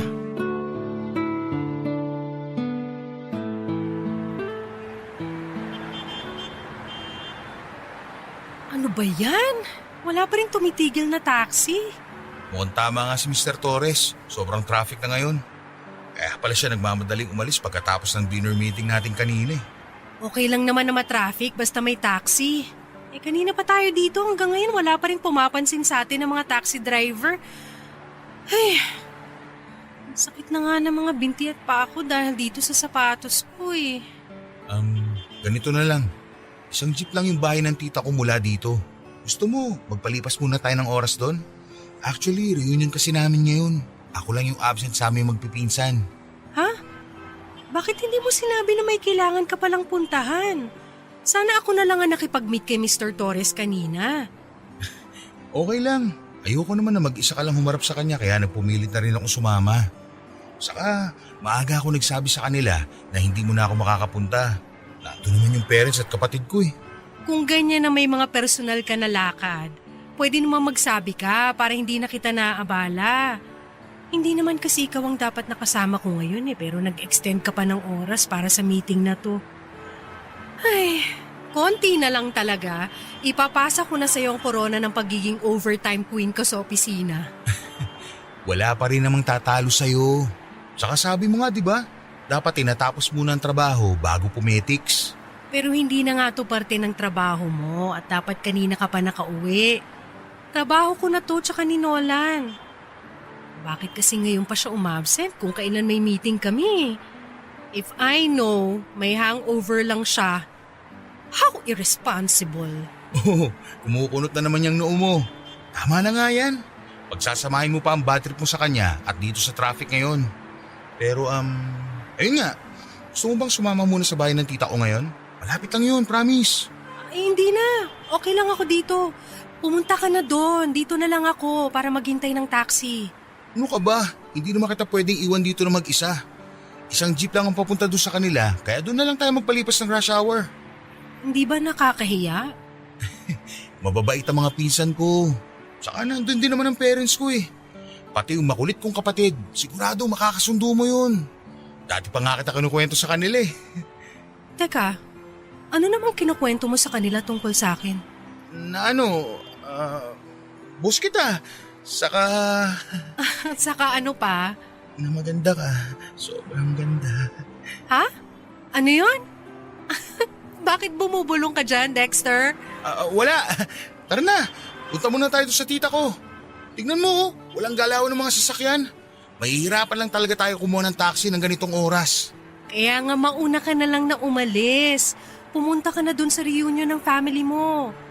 Okay lang ako dito, promise. Tatawagan or iti-text na lang kita kapag nakasakay na ako ng taxi. Aubrey, I insist. Hindi ako alis dito hanggat hindi ka pa nakakasakay. Ayos lang talaga ako. Ito may taxi na. Taxi! Ano ba yan? May laman pala. Ano? Hindi pa rin ba magbabagong isip mo? Ikaw din. Baka gabihin tayo dito. Ayaw na ayaw mo pa namang nasasayang ang oras mo. Kasi naman. Ay, nahihiya lang talaga ako eh. Huwag kang mag-alala. Mababait talaga ang mga pinsan ko sa buong family ko. Kaya sigurado ako na mag-i-enjoy ka ron. Sa tingin mo ba, okay lang talaga sa kanila na pumunta ako? Oo naman.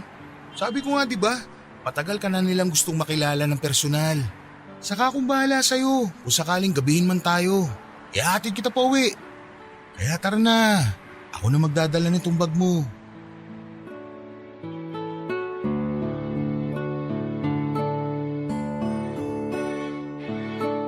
Papadudot na convince ko si Aubrey na sumama sa family reunion sa bahay ni na tita. Noong una ay medyo tahimik pa siya at suplada nang makilala niya ang pamilya at ibang kamag-anak ko. Siguro nga kasi hindi naman siya talaga sanay na makihalubilo sa maraming tao. Pero nang lumapit na sa kanya ang nakababata kong kapatid na babae na totoo namang makulit at madaldal, doon na rin siya nagsimulang ngumiti at makipagkwentuhan. Hanggang sa pati ang pinsan ko, kinakausap niya na rin at nakainuman pa niya. Kaya pumayag na rin siyang ihatid ko siya pa uwi sa bahay niya pagkatapos ng reunion. Papadudot simula ng araw na yon ay mas nakilala ko si Aubrey. Yung totoong siya na hindi nagtatago sa pagiging isang dragonesa ng opisina. At dahil naramdaman ko na wini-welcome niya ako sa buhay niya bilang isang malapit at totoong kaibigan, mas ipinakilala ko rin ang sarili ko sa kanya. Kung dati-rate bahay at opisina lamang ang alam na puntahan ni Aubrey, nagkaroon na kami ng chance na dumaan sa coffee shop pagkatapos ng trabaho. Pero hindi para sa isang client meeting, kung hindi para kumain, magkape at magkwentuhan. Madalas din kapag weekend ay nasa bahay namin siya. Kung hindi sila magkakwentuhan ng kapatid kong babae, tumutulong naman siya sa pagluluto kay mami. Pati na rin ang mga pinsan ko na pumupunta sa bahay, nakabanding niya at hindi siya matalo-talo pagdating sa inuman. Alam mo papadudot, pakiramdam ko nga minsan ay nag-iiba si Aubrey kapag nasa labas na siya ng opisina. Nawawala na kasi yung pagpapanggap niya na mataray siya at sobrang perfectionist sa buhay. Kapag magkasama kami, nagagawa na niyang ngumiti at tumawa. Nasanay ako sa ganong setup namin. Kaya nang minsang mag-leave siya sa trabaho niya ng halos 2 linggo, na alam kong hindi niya talaga ginagawa, ay dinalaw ko siya sa bahay niya para kumustahin siya. Ang sabi niya sa akin ay may trangkaso lamang siya at pagaling na rin siya. Dumalaw raw kasi ang mga pinsan niya na galing sa ibang bansa na kaagad din namang umalis. Pero iba ang naging kutob ko, papadudot. Lalo na nang bigla na lang siyang nahilo habang magkausap kami.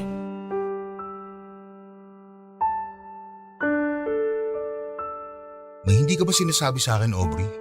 Siyempre wala. Ano namang itatago ko sa'yo? Ilang linggo ka nang wala sa opisina. Akala ko nga may trangkaso ka o sadyang masama lang ang pakiramdam mo. Kaya hindi mo nasasagot ang mga tawag ko. Sinabi ko naman na kaninang dahilan, di ba? Nagkaroon ako ng bisita dito, umuwi yung mga pinsan ko, at bigla akong tinrangkaso pagkatapos nilang umalis. Ilang beses ko bang kailangan ulitin sa'yo yun? Pero sinabi mo rin sa akin noon na halos wala ka ng kamag-anak na malapit sa'yo. Wala ka nang nakakausap sa kanila. Bakit biglang may mga pinsan ka na darating tapos magagawa pang makitulog dito sa inyo? Hindi ba talaga pwede mangyari yon? Wala ba talagang tao na pwede maging concern sa akin at gusto ako makasama? Hindi naman sa ganun. Kasi kung may totoong tao nag-aalala sa'yo, ako yun. Magtapat ka nga sa akin. May sakit ka ba? Ano bang sinasabi mo? Pwede ba? Itigil na nga natin to pag-uusap na to. Wala akong sakit at wala akong tinatago sa'yo. Bakit ba kasi ang dami mong tanong? Concerned lang ako. Kasi syempre kaibigan mo na ako. Kaya nag-aalala ako sa'yo. Pero wala nga kasi akong tinatago. At wala rin akong dapat sabihin sa'yo. Tsaka sino ka ba? Sino ka ba sa buhay ko para mag-usisa ng kung ano-ano sa akin? Alam kong nasanay ka ng mag-isa. Walang sinasabi ng problema mo o nararamdaman mo. Pero inuulit ko, kaibigan mo ako. Alam mong handa ako makinig kahit ano pa yan. Umuwi ka na lang kaya. Kung ano-anong iniisip at napapansin mo eh. Dahil sigurado ako na may dapat akong malaman. Aubrey, ano ba? Pati ba naman sa akin magtatago ka pa? May ovarian cancer ako. At alam ko na may taning na ang buhay ko. Okay na ba? Masaya ka na sa nalaman mo? Pwede ka na bang umalis? Kailan pa? Bakit mo yung mga sinasabi sa akin to? Dahil hindi naman kailangan. Kaya ko to mag-isa eh. Sanay naman ako na mag-isa eh. Pero pwede mo namang hindi kayanin mag-isa. Kaya nga nandito ako eh. Kasi gusto kong iparamdam sa'yo na hindi lahat ng tao iniiwan ka. Meron pa rin nag-aalala at totoong nagmamalasakit sa'yo. Na hindi ko nga kailangan. Hindi ko kayo kailangan. Wala akong kailangan at kaya kong sarili ko kasi doon naman ako sanay. Bakit ba kasi ang kulit-kulit mo? Kaya ko nga eh. Kaya ko mag-isa.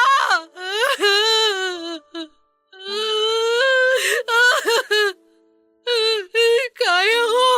Tama na. Huwag ka nang umiyak. Hindi ka na ulit mag-iisa. Sasamahan kita. I'm sorry. Ang totoo, nung araw na nalaman kong may cancer ako, gusto talaga kita tawagan nun. Kasi ikaw lang naman ang nakakausap ko eh. Pero naisip ko na para saan pa. Mamamatay na lang din ako, bakit pa ako magiging pabigat sa ibang tao? Hindi ka naman ibang tao sa akin eh. Pero ayoko pa rin maging pabigat sa'yo. Tsaka ilang taon na ako nabubuhay na mag-isa. Anong bago kung mamatay na lang din ako na nag-iisa? Hindi. Hindi ka mamamatay. At hindi ka na rin mag-iisa. Sasamahan kita. Sasamahan ka ng pamilya ko. Lalaban tayo. At mabubuhay ka pa ng mas matagal.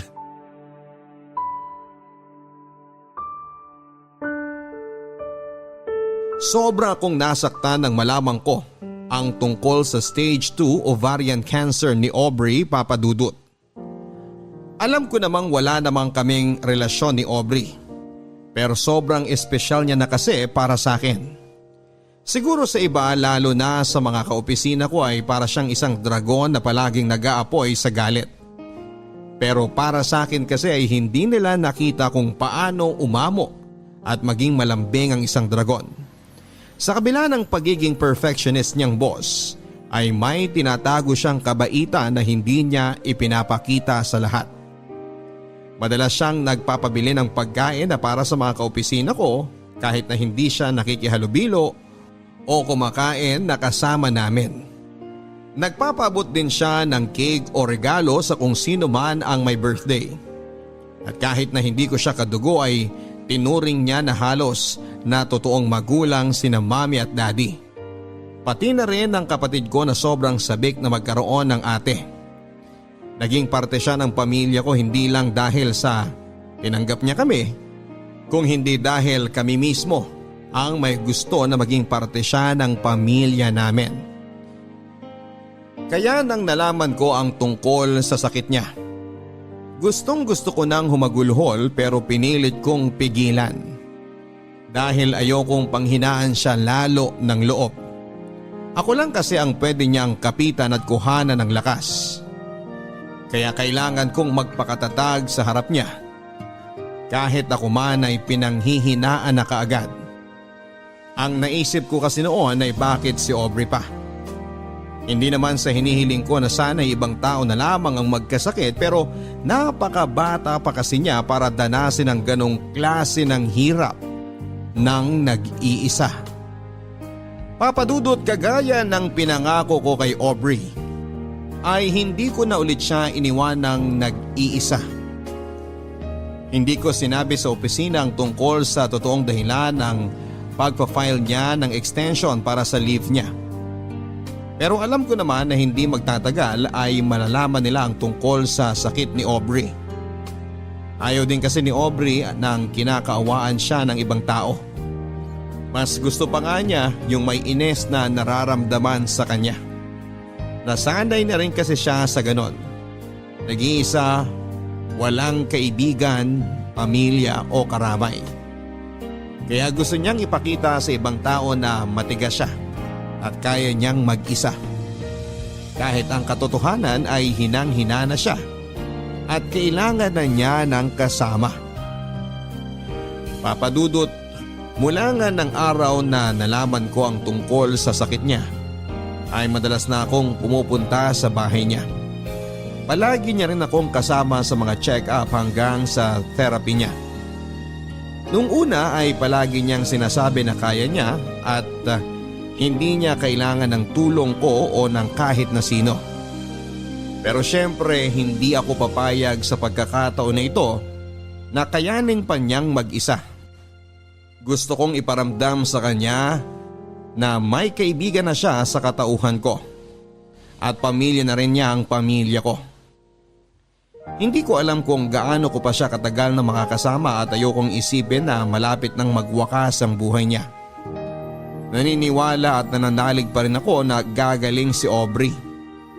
Mabuti siyang tao at hindi niya deserve ang ganitong klase ng sakit o sitwasyon para sa sarili niya.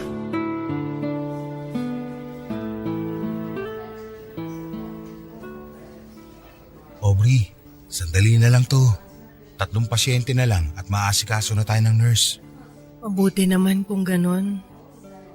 Grabe no? Ang daming tao ngayon dito sa ospital kumpara nung isang araw. Oo nga eh, medyo mainit tuloy. Kamusta na pala ang pakiramdam mo? Hindi ka na ba nahihilo? Mas okay na ako ngayon kaysa kanina bago tayo umalis ng bahay. Na halos hindi na ako makatayo. Mabuti naman, pero huwag ka mag-alala.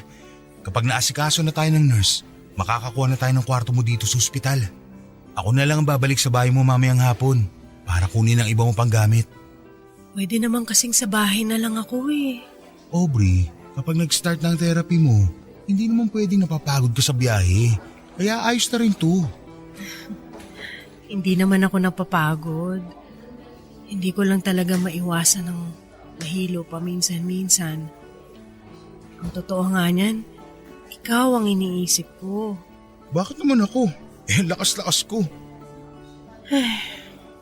Kasi sinasamahan mo pa ako dito sa ospital bago ka pumasok sa opisina. Lagi ka na lang tuloy nag-half day tapos wala ka na halos matinong tulog at pahinga. Mas malalim na nga yung eye bags mo kaysa sa akin, no? Wala yun. Alam mo namang sanay ako sa puyatan. Dati kaya akong call center agent. Kaya kung puyat at pagod lang din, kayang-kaya ko yun. Saka nakalive naman ako ngayon. Ayun na nga eh. Naubos na ang leave credits mo nang dahil sa akin. At least nagamit ko, di ba? Alam mo namang hindi ako pala bakasyon. Kaya kung hindi ko gagamitin yun sa pagsama-sama sa'yo, malamang itulog ko lang yun. Baka nga pala pumunta si Mami mamaya para may kasama ka kapag umalis na ako para kunin ang ibang gamit mo sa bahay. Isa pa yan. Sa totoo lang, nahihiya na rin ako sa family mo. Pati sila naaabala ng dahil sa akin. Yung pagluluto ng mami mo ng mga pagkain na pwede ko lang kainin, tsaka yung pagdalo ng kapatid mo sa bahay para masamahan ako kapag nasa opisina ka. Lahat tuloy sila apektado ng sakit ko na to. Ayan ka na naman eh. Sabi ko naman sa'yo, di ba? Si Mami nagsuggest na ipagluto ka ng mga kakainin mo. Saka yung kapatid ko, enjoy na enjoy siya lagi makipagkwentuhan sa'yo. Siya pa nga nag-aalala na baka napapagod ka na raw sa kadaldalan niya eh. Kaya huwag ka na mag-isip ng kung ano-ano, okay? Ito kasi talaga yung ayoko eh. Minsan na nga lang ako mapalapit sa ibang tao. Nagiging pabigat pa ako.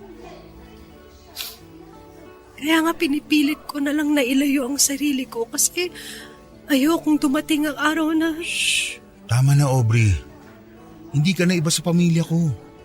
Nakita mo naman kung paano ka nila tinanggap nung unang beses ka pa lang nilang nakilala, hindi ba? Kaya wag na wag mong iisipin na nagiging pabigat ka sa amin. Thank you, Dexter, ha? Thank you talaga sa inyong lahat.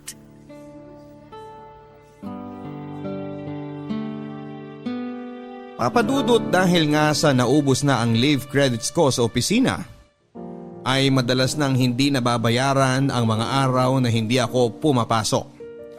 Pero sinisigurado ko na bago ako mag half day o mag leave ay natapos ko ng lahat ng mga trabaho na dapat kong tapusin. Minsan nga ay dinadala ko na rin ang mga yon sa bahay para lang hindi ako maabutan ng deadline. Hindi rin kasi ako pwedeng mawala ng trabaho, lalo na ngayong tumutulong na rin ako financially para kay Aubrey. Papadudot kahit paano ay nabawasan ang pagod ni Aubrey sa pila at biyahe nang pumayag na siyang magpa-confine sa ospital para doon na ituloy ang therapy niya. Nang nalaman din ng pamilya ko ang tungkol sa sitwasyon ni Aubrey ay sila na ang nag-offer ng tulong para sa kanya. Nagbabantay sa ospital ang kapatid kong babae at si Mami naman ay palaging nagluluto at nagdadala ng pagkain na pupwede kay Aubrey. Parte ng pamilya na talaga ang turing nila kay Aubrey at alam kong nararamdaman niya yon. Papadudot na kwento rin kasi ni Aubrey sa akin dati na may mga alaala pa siya na kasama niya ang mga magulang niya at sobrang saya nila noon. At kapag daw nasa bahay namin siya noon at kausap niya si Mami o ang mga kapatid ko ay ramdam niya na parang hindi na siya iba sa pamilya ko. Yun naman talaga ang gusto kong iparamdam sa kanya, Papadudot. Kaya nga natuwa na rin ako nang hindi na niya tanggihan ang tulong ng pamilya ko. Nasamahan siya sa ospital kapag nasa trabaho ako.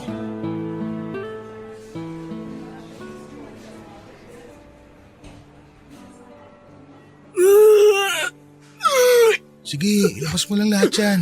Pagkatapos gagaan na ulit ang pakiramdam mo.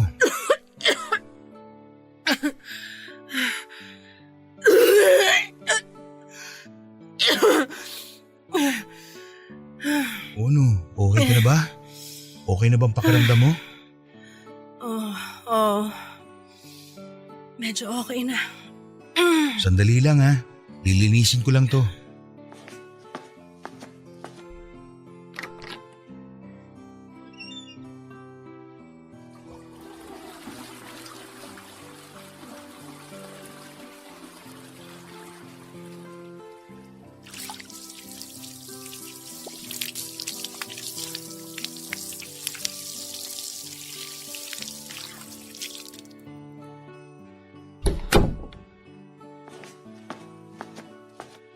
Gusto mo bang matulog muna?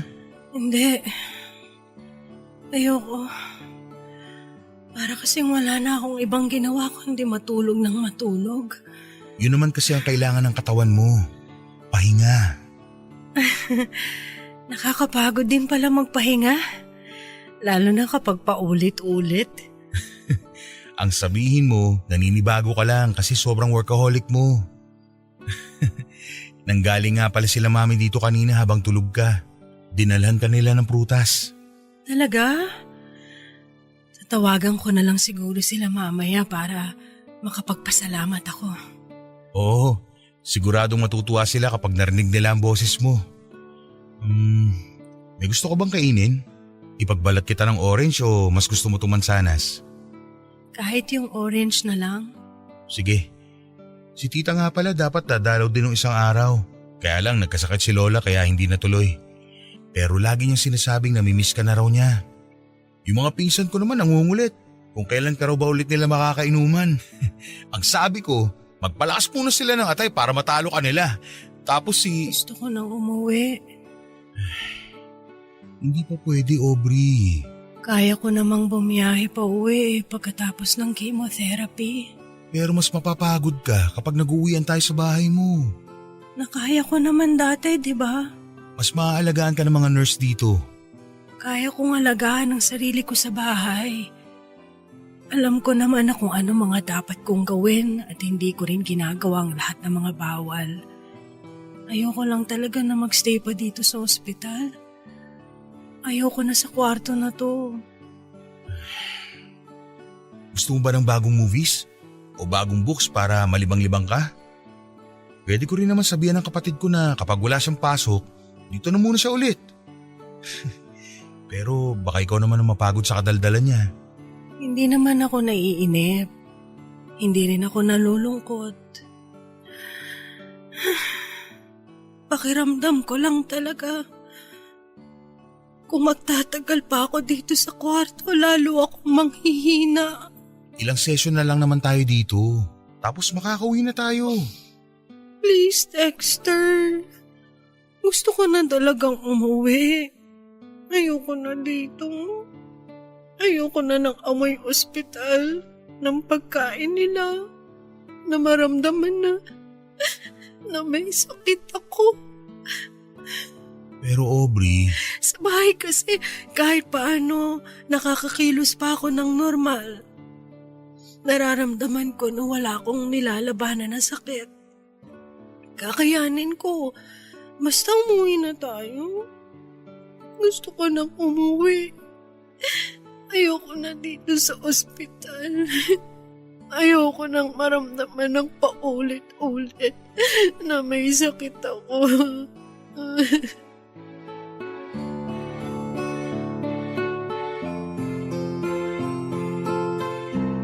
Papadudot pakiramdam ni Aubrey ay mas nanghihina siya kapag nakakonfine siya sa ospital. Kahit para sa akin ay mas convenient pa ngayon dahil may 30 minutes din ang biyahe namin tapos ay pipila pa kami. Pero hindi ko na nga napilit pa si Aubrey na magstay kami sa ospital. Papadudot pagkalipas ng 2 araw ay umuwi na kami sa bahay ni Aubrey. Pumupunta na lamang kami sa ospital kapag schedule na ng therapy niya. Matatag si Aubrey at kahit kailan ay hindi niya ako pinakitaan ng kahinaan o pagkapagod. Wala akong reklamo na narinig at palagi lang siyang nakangiti kapag tumitingin sa akin. Bagay na nagpapalakas lalo sa loob ko na malalampasan niya ang lahat ng ito. Malalampasan namin ang magkasama. Iba kasi ang dating na mga ngiti niya sa akin. Para bang gusto niyang iparamdam sa akin na kagaya ko ay lumalaban din siya at pareho kaming umaasa na gagaling siya. Papadudot sa totoo lang ay nagsisimula na akong panghinaan ng loob na malalampasan ni Aubrey ang napakabigat na pagsubok na ito. Lalo na nang tumaas sa stage 3 ang ovarian cancer niya na sinundan ng panghihina lalo ng katawan niya. Pero nakikita ko pa rin ang determinasyon niya na lumaban. Bagay na muling nagbigay ng lakas ng loob sa akin para magpakatatag. Kung si Aubrey nga ay nangihina na ay pilit na nagpapakatatag at nagpapakalakas. Ano pa ako na walang iniindang sakit sa katawan. Kaya kailangan kong taasan ang pananalig ko na gagaling siya at malalampasan niya ang lahat ng ito. Papadudot habang tumatagal na nakakasama ko si Aubrey ay mas lalo ko siyang minamahal. Pero pinigilan ko ang sarili ko na sabihin sa kanya ang bagay na yon. Ayoko kasing isipin niya na baka naaawa lang ako sa kanya. Kaya sa halip na marinig niya sa akin ang tungkol sa nararamdaman ko, ginawa ko na lamang ang lahat para maiparamdam sa kanya kung gaano ko siya kamahal. Inalagaan ko siya, inasikaso at kahit kailan ay hindi iniwan. Kasama ko ang pamilya ko sa pagpaparamdam kay Aubrey na hindi siya nag-iisa at may mga tao na nagmamahal at patuloy na nagmamalasakit sa kanya. Sa paraan na yon, alam ko na magpapakatatag siya at lalaban. Hindi lang para sa sarili niya kundi para na rin sa amin. Papadudot dahil nga sa indefinite leave ni Aubrey sa kanyang trabaho, nalaman na ng mga kaopisina namin ang totoong nangyari sa kanya. Pati na rin ang dahilan kung bakit palagi akong late sa trabaho ko. Half day o naka-leave. Halos lahat sila ay nakisimpatya sa pinagdadaanan ni Aubrey, papadudot. At dahil nga madalas akong naka-leave without pay sa opisina namin, nagsimula ko na ring magastos ang mga ipon ko. Hindi rin kasi biro ang gastusin para sa therapy at sa mga gamot ni Aubrey. At alam ko na paubos na rin ang savings niya. Kaya hanggang kaya ko ay tutulungan ko siya sa kahit na anong paraan na nalalaman ko. Uuwi ka uli ng maaga, Dexter? Oo, pero natapos ko naman na yung mga design na pinapagawa mo sa akin. Paano mo hindi matatapos madaling araw pa lang yata nandito ka na sa opisina. Yung totoo, natutulog ka pa ba? Oo naman no. Weh, hindi nga pare. Oo nga, sa biyahe. Grabe siya! Sa biyahe talaga? Sakit kaya sa ulo matulog sa loob ng taxi o kaya sa jeep, no? Naku, sinabi mo pa. Pero yung totoo, Dexter, bakit mo ginagawa yan? Ang alin? Ang lahat ng yan para kay Miss Aubrey. Uy, Dexter, mag-on na ba kayo? Hindi, magkaibigan lang kami. Wala na kasi siyang ibang pamilya o kamag-anak dito eh. Kaya walang ibang mag-aasikaso sa kanya kung hindi ako na lang. Buti na lang talaga kahit papano nandyan ka. Alam ko namang mabait si Miss Aubrey. May pagkamataray lang talaga. Saka ayaw niya lang talaga ng may nagkakamali sa trabaho lalo na kapag nagiging cause of delay. Totoo yun, mabait talaga siya. Nasanay lang talaga siya mag-isa at hindi nakikihalubilo sa mga tao. Ay, medyo nagigilty nga ako eh. Ang dami ko kasi naging kapalpakan sa trabaho. Pakiramdam ko tuloy, masyado ko siya ini-stress nung nandito pa siya sa opisina. Mabait naman kasi talaga si Miss Aubrey. Sadyang mahigpit lang siya pero may pakialam siya sa mga empleyado niya. Madalas kaya siyang nagbibigay ng mga regalo kahit hindi natin siya binibigyan ng kahit na ano. At nagpapakain kapag may okasyon kahit hindi siya lumalabas ng opisina niya. Alam mo, naisip ko rin yan. Hindi niya talaga deserve yung mga nangyayari sa kanya ngayon. Ay. Uy, oo nga pala, Nolan. Dala mo ba yung pinagbentahan ng unang batch ng t-shirt tsaka keychain? Oo, sandali lang. Nandito sa drawer ko.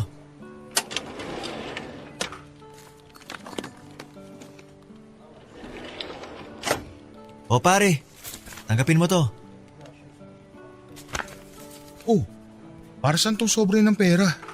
Konting tulong para kay Miss Aubrey.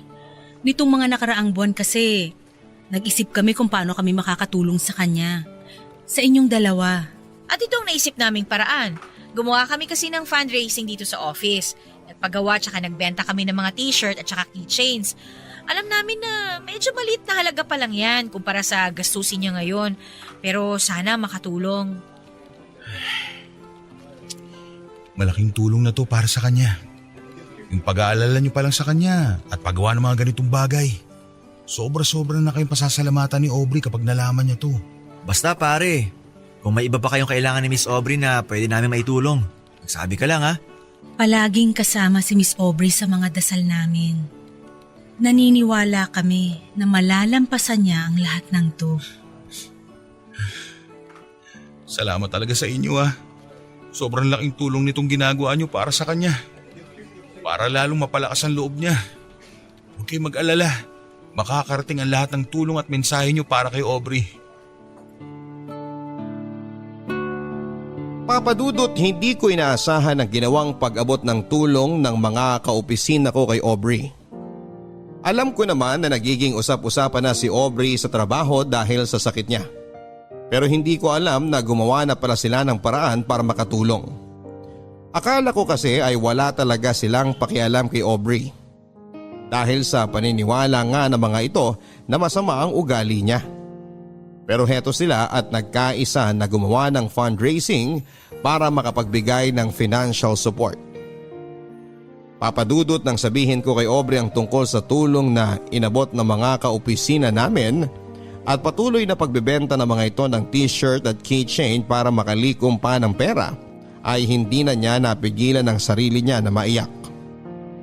Nagigilty daw siya dahil pakiramdam niya ay hindi naging mabuti ang treatment niya sa mga ito. Pero heto sila at nagmamalasakit para sa kanya. Kaya raw kapag nabigyan siya ng isa pang pagkakataon ay babawi siya sa mga ito. Papadudot, sinabi ko naman sa kanya na wala siyang dapat na ipag-alala.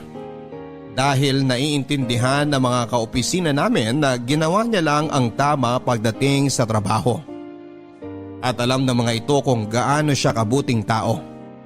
Hindi niya kailangang bumawi dahil lumaban at gumaling lang siya sa sakit niya ay sapat na yon para masuklian lahat ng tulong na ibinigay ng mga taong nagmamalasakit sa kanya. Nakausap ko yung kapatid mo kanina sa telepono. Ang kulit-kulit pa rin talaga. Kung pwede raw na dito na lang siya sa bahay matulog araw-araw para may kasama siyang manood ng K-drama. Ang sabi ko naman, kapag weekends na lang para pwede siyang magpuyat, diba? Dexter? Okay ka lang? Naririnig mo ba ako? Ha? Oo, okay lang. Bakit naman hindi ako magiging okay? Ano nga yung kinukwento mo? Tungkol kay mami, hindi ba? Ay, tungkol sa kapatid mo, ang sabi ko. Kausap ko siya sa telepono kanina. Ah, oo nga. Sorry. Medyo nabibingi lang ako. Last session na nga pala natin sa chemotherapy mo next week, no? Nag-file na rin ako ng leave for 1 week. Bakit magli-leave ka pa? Wala ka ng leave credits, di ba? Hindi na yan mababayaran ng kumpanya. Kaya dapat pumasok ka na lang noon. Okay lang. Gusto ko kasi sana na mag-celebrate tayo pagkatapos ng last therapy mo. Para saan? Tapos na ang birthday mo Hindi ko rin naman birthday. Walang may birthday. Gusto ko lang na magkaroon ng advance celebration kasi sigurado naman ako na pagkatapos ng last session ng therapy mo, kagaling ka na. Hindi ka pa rin nawawala ng pag-asa. Kahit kailan, hindi naman ako nawala ng pag-asa eh. Araw-araw ka kayang pinagdadasal ni na mami at tita. Pati na rin ang mga kaopisina natin. Saka sinabi ko naman sa'yo, hindi ba? Kahit hindi ako nurse o doktor, alam ko nagagaling ka. Hindi ko na talaga alam kung paano ka papasasalamatan. Kayong lahat, lalo na ang pamilya mo. Buong buhay ko, hindi ko naisip na pwede ko pa palang maranasan to. Pwede pa pala akong magkaroon ng pamilya. Wala ka naman dapat na ipagpasalamat kasi ginusto naming lahat na gawin to. Parte ka na ng pamilya namin. Kaya lahat gagawin namin para sa'yo. Alam mo dati, takot na takot akong mamatay. Kasi hindi ko ma-imagine kung paano mamamatay ng nag-iisa. Walang pupunta sa burol ko. Walang makikiramay. Walang iiyak. Aubrey, hindi ka na nag-iisa ngayon. At hindi ka rin mamamatay. Ngayon hindi na ako takot. Pero handa na rin akong lumaban. Kasi honestly, nawala na ako ng pag-asa noon eh. Tinanggap ko na hanggang dito na lang talaga ako. May pag-asa pa tayo. Kakayanin natin to. Ay. Oo, kakayanin ko pa. Dahil sa tuwing nakikita ko kayo ng pamilya mo, pakiramdam ko, nabubuo ulit ako. At sa tuwing hawak mo ang mga kamay ko kagaya ngayon, lumalakas ako. Kaya nga hindi ko nabibitawan itong mga kamay mo kahit kailan. Alam mo, kung pagbibigyan lang talaga ng Diyos na madugtungan pa ulit ang buhay ko, o kahit hanggang dito na lang talaga ako, magpapasalamat pa rin ako ng paulit-ulit sa Kanya kasi kahit sa kahuli-hulihang sandali ng buhay ko, naranasan ko pa rin kung paano maging parte ng isang masayang pamilya. Basta lalaban pa rin tayo ha. Walang susuko sa atin. Sasamahan kita kahit na anong mangyari. Hinding-hindi ka nabibitiwan ng mga kamay ko. Oo, lalaban ako. Lalaban ako para sa'yo. Para makasama ko pa kayo ng mas matagal.